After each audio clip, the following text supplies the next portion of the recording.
After the assassination attempt against Donald Trump, the alternative media, for example the YouTube channel Redacted, started criticizing the hiring principles of the American Secret Service. During the extraction of Trump from the rally in Butler, there were both female and male employees who looked like they had their first day at the job and came through as dodgy. Although it may sound nice to have a target that 30% of the recruits would be females by 2030 at the Secret Service, as former director Kimberly Chittle announced in 2022, it should not happen to the detriment of professionalism. Kimberly Chittle has been under intense fire for committing gross incompetence and having this hiring goal. She has eventually resigned after the congressional hearing on the 22nd of July. What critics say about the problems with the so-called 30 for 30 hiring principle is trivial. The best bodyguards should be around the most important persons. Practically, the critics argue for meritocracy. Nevertheless, the chances that meritocracy can be established are minimal. On the flip side of the coin, the chances that one way or another the emancipatory, woke hiring principles might remain at place are higher. The problem with emancipatory hiring principles, as the footage of Donald Trump's extraction exemplified, is that they might undermine professionalism and can precipitate incompetence. The critics say that this might even lead to the collapse of Western societies. Regarding the problems, it is instructive to answer three questions. Why could emancipatory hiring principles gain momentum? Why is the successful introduction of meritocracy less likely? And finally, what do these answers say about the possible decline of the American society and the collective West? The simple answer to the first question, why emancipatory selection processes could gain momentum, is that they follow the logic of Western countries' main historical selection processes. Crucially, Western countries are understood as those that had colonies and are established as settler societies on territories where the indigenous people are still living with them, but the indigenous people live in minority groups. These Western countries are still among the wealthiest. The hiring processes of these countries after their establishment could be characterized by favoritism, cronyism, and negative discrimination against everyone outside the ruling ethnicities. This selection process is the technique to distribute power and influence in a society. For these countries, especially in the colonization era, the organization of local governments was highly significant. Those institutions were filled up with jobs where only reliable and loyal people had to be employed. Typically, only people from the colonizing nation were hired for these roles. This is the root of favoritism or discrimination. In private corporates, trust and expected loyalty are also relevant. We can call it nepotism or dynasty. Therefore, in colonizing countries, it seems natural that close family members and relatives are hired first, and then the jobs might be open for people within the circles of friendships. In private businesses, owing to competitive pressures, the circle of trust has a chance to be open for indigenous people too, but only after a significant time. This time might encompass 2 or 3 generations. And even when trust is laid into indigenous people or migrants, proportionally, they do not yet fill in the same number of jobs in any professions as the colonizing ethnicities. It is true, especially because the loyal members of the employees cannot fall out easily from these employments. They are the ones that are saved by the leaders by creating new roles for them. These job security options are not available for indigenous people or for those who do not belong to the original circle of trust. In governmental jobs, the competitive pressure is much less relevant. Practically, it is possible that only people from the colonizing nations can fulfill them. The situation is not better in the mother countries either. There, people from other countries might want to establish new lives. However, they are perceived migrants there, aliens. They are not colonizers, so they do not have power positions. What happens is that they fulfill low-paying jobs, ones that the individuals from the mother nation do not want to do. For example, in Germany or in the UK, but also in New Zealand, migrant workers play a significant role in services that are not regarded as prestigious jobs. This trust has roots too. The colonizers and settlers perceive people from other nations as the ones that intend to steal their jobs. Those people who lost their employment and career prospects owing to the colonizers do not trust them either, for a reason. Unfortunately, the gaps between opportunities and incomes were, in some areas still are, present in another social relation between sexes. Nevertheless, after the Second World War, the recognition of these social differences, the lack of equal opportunities and incomes, resulted in the adoption of various international agreements to improve the rights of socially disadvantaged people. The United Nations adopted the International Convention on the Elimination of All Forms of Racial Discrimination in 1965.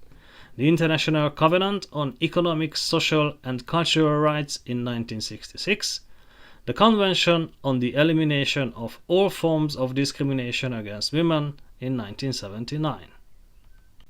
Alongside the adoption of these international legal documents, various aggregate statistics were published to illustrate social inequity. For example, the unproportional incarceration rates between white people and people of other racial origins, the income gaps between various ethnicities and between males and females, or the difference in life expectancy. During this wave of recognition of social inequity, however, the emancipatory politicians, the representatives of groups that were detrimentally affected by the colonizers' selection processes, committed a mistake. They did not argue for meritocracy and equal social opportunities. They argued for equity in outcomes. On average, men and women should earn the same income during their lifetime, or, at various organizations, the number of indigenous and former colonizer peoples should be proportionate. Arguing for social equity rather than for equal opportunities and meritocracy has two significant consequences. First, the emancipatory politics left the problematic selection processes and techniques of distribution of power at place. Practically, the emancipatory selection processes are no different from the colonizers' processes. They just included the principle of proportionality into the former selection criteria that were based mostly on loyalty. By leaving the colonizers' technique at place, the conditions for social justice will not improve. Second, the promotion of equity opens the opportunity to select job applicants that are unfit for the roles. This was grossly exemplified by the dramatic footage of the Trump assassination attempt. As an odd twist, emancipatory politics and ideologies are coupled with the unfortunate victimhood mentality. This means even when an individual or politician receives good opportunities and fairness in society, they do not recognize this and they demand even more. This over-dramatization of victimhood creates opposition and eventually might help the need for meritocracy. An example of this victimhood mentality is the case of the Formula One driver Lewis Hamilton. With the Mercedes team, he got all the attention as one of the most talented drivers should. He could achieve 6 World Championship titles with this team. Still, even after his 7th title, he wanted equity requirements in his financially lavish contracts.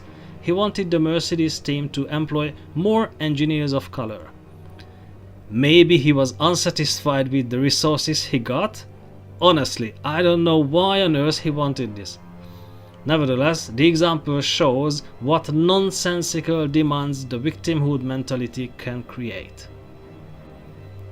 Another example is that of the New Zealand Prime Ministers.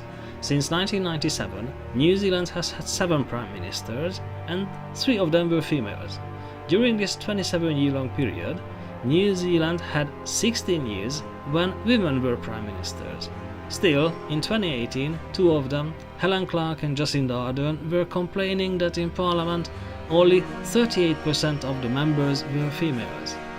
Their cases should have been the proof for their own personal reasons that there were already equal opportunities for men and women in New Zealand.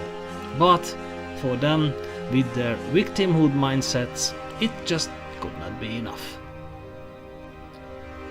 Because we showed that emancipatory hiring processes do not differ from the historically established colonial hiring processes, we partly answered the question why it is challenging to establish meritocracy. Regarding this question, it is important to admit that throughout history, meritocracy never existed. Even though there are people who argue that the best person should be appointed for open roles, they also had significant positive discrimination during their career. They just did not pay attention and were not sensitive enough to notice favoritism for them. Isn't it true that corruption is something you are missed out of? To prove this point here, I mentioned my own case first, so it is easier to understand why I firmly believe in this. Although my case refers back to Hungary, that is not part of the Western societies, it is still relevant because I had felt like I had lived in a fair society with meritorious selection processes. During my studies and in my early career years, I was a high achiever as a student and then as an economist. During my studies, the teachers noticed my talents, and after some successful examination periods, they started treating me as one of the best. What it meant was strange. On an occasion, I wasn't interested in a paper, and owing to my assignments, it was becoming clear that I couldn't achieve better than a B+. And the coordinator was worried that her giving me a B+ might endanger my later success. She asked me if it was good enough for me to receive only a B+. It was then when I realized that actually, prior to this event, the teachers were already paving the way for my success. Then similar events happened on workplaces as well. Even when I didn't perform well, I was excused of underachievement. Where I live in New Zealand, the former National Party leader Don Brash often argues for meritocracy. Although he regards many moments as incredibly lucky in his life, as the title of his self-biography suggests, it was more than that. For example, in 1971, he was appointed to be the CEO of a new established merchant bank, Broadbank. He got the job after an informal meeting. It was only after that meeting when he went to a library to read about the term merchant bank. So, in other words, he did not have industrial experience, and even after 5 years at the World Bank in Washington, he did not have executive experience either. But he was chosen for the role. And, of course, after work experience as a CEO at a merchant bank, he could have the opportunity to become the governor of the Reserve Bank of New Zealand too. In Western societies, those who argue for meritocracy were all in a way privileged to achieve what they could. The best international example for how meritocracy never existed in Western societies is, oddly enough, Jordan Peterson. He became a university professor at the age of 36 before he even published a book. When we argue for meritocracy in Western societies, first it would be crucial to notice that it has never been the case, and the term Old Boys Club has always been the founding principle in employment. One may think that authoritarian societies, for example Russia or China, might have a more competitive selection processes for jobs. Even though the study exams are highly competitive, especially in China, the ideological commitment is the decisive factor for all jobs. Independent thinkers usually leave these countries because they cannot agree with the state's policies. When I visited China, I could meet both corporate and governmental leaders. Both had a certain resentment towards every people that showed how hard it was to climb the corporate ladder for them. It was another proof of why independent thinkers cannot stand authoritarian regimes.